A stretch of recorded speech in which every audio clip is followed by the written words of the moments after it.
पालक, मूंग दाल, केला, अदरक, टमाटर, आलू, बैंगन, जीरा मिर्चा का पाउडर, नमक, हल्दी, मिर्चा, तेजपत्ता और पंचफुटन। इन सभी चीज़ों से आज हम बनाने वाले हैं पालक का डालमा। स्वागत करती हूँ मैं आप सभी का मेरे इस चैनल स्पाइसी पीस में। एक कुकर में सारी सब्जियाँ काट कर डाल दें, दाल डाल दें और मसालों में नमक, हल्दी, तेजपत्ता और अदरक डाल दें। वैसे तो दालमा कढ़ाई में बनाया जाता है, जिसमें पहले दाल डालकर नमक, हल्दी डालते हैं और फिर जब वो थोड़ा पक जाए तब हम उसमें सारी सब्जियां डालते हैं। लेकिन इसे कुकर में भी बनाया जा सकता है, जैसे मैं यहाँ बना रही हूँ। सारी सब्जियां डालने के बाद में यहाँ मैंने दाल धुल करके डाल दिया है। इसमें नमक, हल्दी और तेजपत्ता डाल दिया है। इसके बाद इसमें पानी डाल देंगे।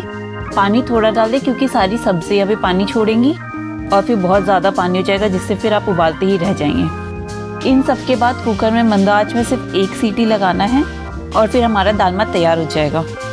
इसके बाद हमें इसमें छौंक लगाना है, जो कि बहुत ही नॉर्मल सा प्रोसेस है, जहाँ हमें कढ़ाई में तेल डालेंगे, मिर्च डालेंगे और पंचफुटन।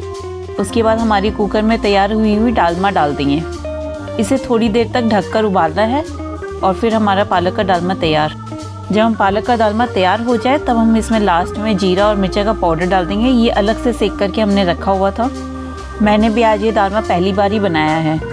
अगर आपके पास कोई और आइडियाज़ हो इस दालमा को बनाने के लिए तो कमेंट में ज़रूर बताएं। वीडियो पसंद आया हो तो लाइक और सब्सक्राइब ज़रूर कर दीजिएगा। मिलेंगे अगली वीडियो में। बाय।